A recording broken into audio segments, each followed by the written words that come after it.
7 күндөн бери дайынсыз болуп жаткан Сапат билим берүү мекемесинин президенти Орхан Инандынын жубайы Рейхан Инанды жолдошу Түркиянын Бишкектеги элчилигинде кармалып турат деген кабары бар экенин айтып чыкты. Урматтуу кыргыз элим, менин жолдошум Orhan İnandı 31 maydan beri tapbay sızdap izlep jursök, maga gelgen malumat boyunca Türkiye elçiliğinin imaratında karmalıp jatat eken. Bugün erten Orhan Agay'dı kıynap Kırgız janandığından çıkam degen arızdı jazdırıp Kırgızstan'dan alıp çıkıp ketişet eken. Uşak deyin desem dal uşul sıyaktu jol menen dününün bunun burçunan Türkiye memleketi sebat sistemasında iştegen mugalimderdi terörist degen jalgan jala menen Türkiye'ye alıp ketip çatat bul jönünde internet bulagınan onoy ile tapsanar bolot. Urmatlı Kırgız elim, Orhan İnandı Kırgız jarını jürögü Kırgız dep sogot, Kırgız eli namuskoy el emes be, önümüzdün jarandı, özümüzdün jarandı Türkiye'ye berbegenge jardan börünüzdördü surana. Türk elçiligi мындай билдирүүлөргө комментарий берелек. Ал эми жактоочу Талайгүл Токтакунова Орхан Инанды жетиштүү деңгээлде изделбей жатат деп эсептейт. Ооба, чындыгында уже 7 күн болду. 7 күн эмес, 7 саат эмес, 3 күн эмес, 3 күндүн ичинде табыш керек деген баягы үмүт бар эле. Бирок эчтеке болгон жок, эч жумуш болгон жок, көрүсүптүрбү баягы бардык эле массалык маалымат каражаттарына атайын бай органдар таратып аткан жаңылыктарды эле мусордон издеп жүрөбүз, жаңы салынып аткан имараттардын арасынан издеп жүрөбүз деген жаңылыктар болуп атат. Бул абдан кайдыгерлик мамиле, да. Анан кече ошондо 6-күнү кечинде түн ичинде жубайына чындыгында ал сиздин жолдошуңуз Турциянын посольствонун имаратында деген ушундай маалымат келген. Бирок чындыгында бул маалымат эми тастыкталган маалымат эмес. Бирок аялы үчүн ар бир маалымат ал тирүү ушул Кыргызстанда деген маалымат бул абдан жакшы кабыл алынган маалымат болду. Бир жагынан, экинчи жагынан биздин мамлекеттин кайдыгер караган мамилесин көрүп абдан өкүнүчтүү да. Бүгүн Жогорку Кеңештин комитетинде Орхан Инандынын жоголуу фактысы боюнча маалымат угулду. Анда Тышкы иштер министринин орун басары Орхан Инанды элчиликке кирип кетти деген маалымат боюнча факт жок экенин айтты. Биринчиден ал элчиликке кирип кетти, ал элчиликте кармап турат деген факты жок. Бул Орхан Инандын аялынын айткан сөзү боюнча эле маалымат алып. Экинчиден элчиликке киргенге биз Вена конвенциясына ылайык 1-2 жана 22 беренеге ылайык ал жер ар бир элчиликтер неприкосновенный территория болот да, биз ал жака кире албайбыз.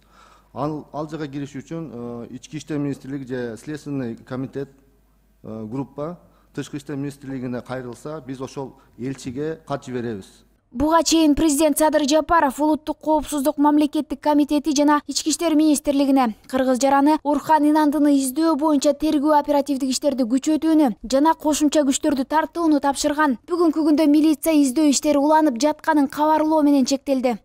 Бул маалымат бизге келгенден баштап ыкчам тергөө тобу барып Малдыбай көчөсүнө барып кароо жүргүзгөн. Ошол мезгилде багыттама берилип жерде издөө иштери башталган. Бүгүнкү күндө азыркы убакта 37 блокпост коюлган, Бишкек шаарынан 5, регион боюнча ар бир регион 4төн, жана ошондой эле 36 издөө тобу, 96 кайгылык күзөт тобу күнү-түн иштеп жатат. Бүгүнкү күндө жыйынтык чыга элек, эч кандай азыр биз толук кандуу маалымат бере албайбыз. Тергөө амалдар жүрүп жатат, бир канча версиялар бар. Ал версия боюнча иштеп жатабыз. Бүгүн да мына кайсыл жакка барган, Малдыбай көчөсүнө кимге барган, ал боюнча да бир канча маалымат тап келишти. Ал да азыр текшерилип жатат. Коопсуздук боюнча эксперт Артур Медетбеков Инандынын жоголушу коомчулукта резонанс жаратканын айтып, кандай болбосун иликтөө иштери боюнча түзүлгөн топ жакында аягына чыгыш керек деген пикирде. Албетте, укук коргоо органдары бардык иш-аракеттерин жасап атат. Бирок пока жыйынтык жок болуп атат. Мен айтарым, Орхан Инанды издөөдө биздин укук коргоо органдар бардык жагын, бардык кызматкерлерди, жекеле ушул кылмыш издөө жагынан болгон башкармачылыкта эмес, жеке эле Бишкекте эмес, Кыргызстандын мындай чоң тиешелүү шаарларында, айрылыштыктардагы издөөдү жарыялатып, мынабу массалык маалымат каражаттарынан анын баягы сүрөтүн чыгарып, интернетке дагы чыгарып, радиолордон ошолордун баардыгын бериш керек. Бул бир.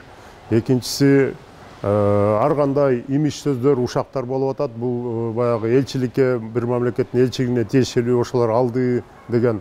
Эми аны айтыш үчүн бир орчундуу бир себеп болуш керек. Экинчиден ага далил болуш керек. Ошон үчүн биз далилдин негизинде гана ошол укук коргоо органдары ошондой иштерди алып барууга аракет кылыш керек. Же бул кишини ошол чындыгында баягы ишине байланыштуу урдап кетишкен, же болбосо кандайдыр бир частный, же болбосо өзүнүн бир жеке тегерегиндеги кандайдыр бир келишпестик, же болбосо ошого байланыштуу урдап, ошол бир жерде кармашышы мүмкүн деген ой пикирлер айтылып атат. Эми бул айтылган версия, пикирлердин баардыгы өзүнүн баягы аягында жашоого шарты бар. Бирок мен ойлойм, баары бир Орхон Инан табылат.